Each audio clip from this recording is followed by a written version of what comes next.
Hello and welcome to the wonderful world of old sheet music. I'm your host, Nicholas Carroll. Tonight I'm looking at a piece called Badinage by Victor Herbert. And this piano arrangement is Pour le Piano by Alexandre Riem, who was French, I assume, based on the Pour le Piano thing. But Victor Herbert, however, was American. And he was the composer of this piece. The other guy is the person who arranged it for piano. So originally it was like an orchestral piece. So Victor Herbert was famous in Tin Pan Alley originally, and he was an American, though he trained in Germany. And so when he immigrated here, he found success there. Another interesting thing about him is that he was the second conductor, founding director of the Pittsburgh Symphony, and he was one of the people who made the Pittsburgh Symphony kind of become more legit, I guess you could say. This was in 1901 that he retired from that. I believe he began sometime in 18 something. I think it was 1898 or something like that. I read about it, but I'm trying to remember the dates.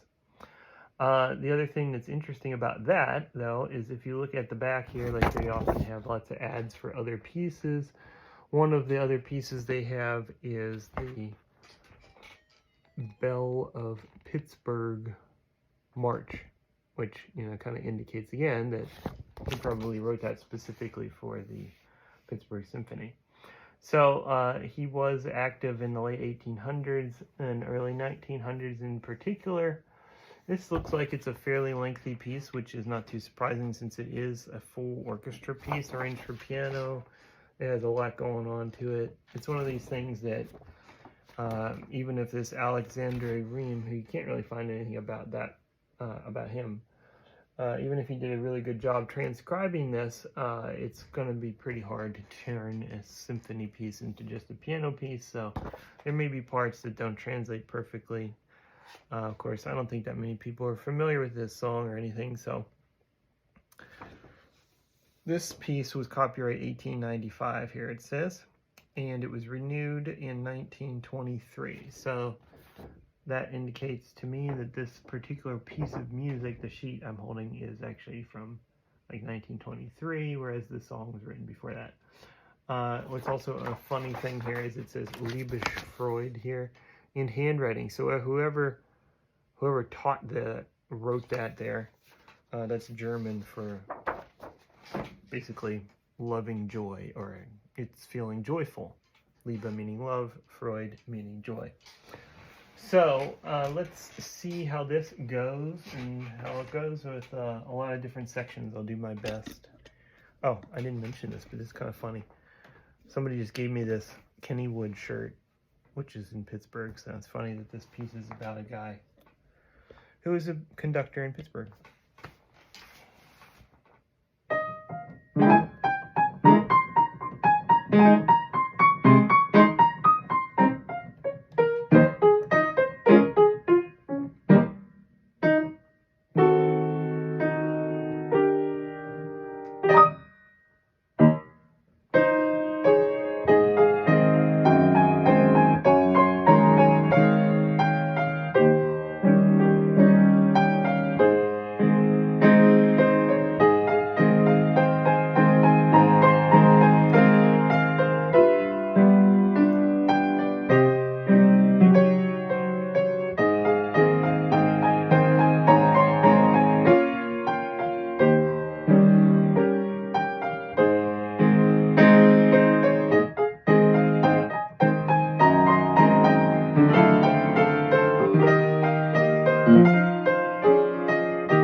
And so it is.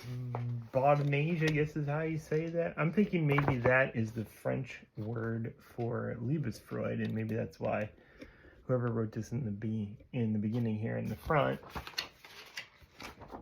maybe knew that, and that's why they wrote that, like they were saying to their student, who was probably a German person or spoke German, that this is how we would translate that. So if you want to go with the English, it would be kind of like joyful love is my best translation there, because I studied German. I did not study French. I know a teeny bit just from playing Debussy and that kind of stuff, and I know some Italian, of course, but not very much French. So I do apologize if that is something that I just pronounced horribly wrong.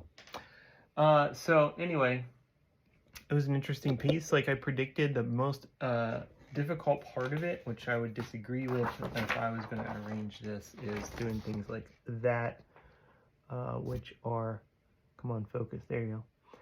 Yeah, they put in their arpeggiated chord mark, but it's supposed to be allegro. There, it's allegro vivace.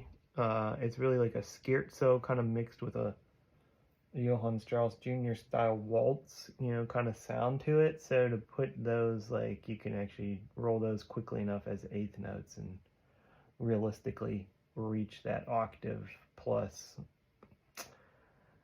what is that? That would be a 12th that they have there. And there's a few others that are even more ridiculous. There are 5 notes that are with a 12th apart. I have a pretty good reach, but even with a roll, you're not going to do it. I could play that, but you can't play it. You can't play at the full speed that you would want to go. So that's why I would not, and even as accelerando on there, I just noticed that. Yeah, so point is, definitely not a good choice for an arrangement as far as playability goes on certain parts. But it did maintain the main tune throughout. I thought the tune, you could kind of get a feel for it, even though some of those left-hand things were a bit questionable, I think. But other than that, I thought it was decently arranged. It was fun to play, a lot of octaves. It wasn't easy. It was a challenging piece overall, but other than the annoying left hand, I would give it a good score.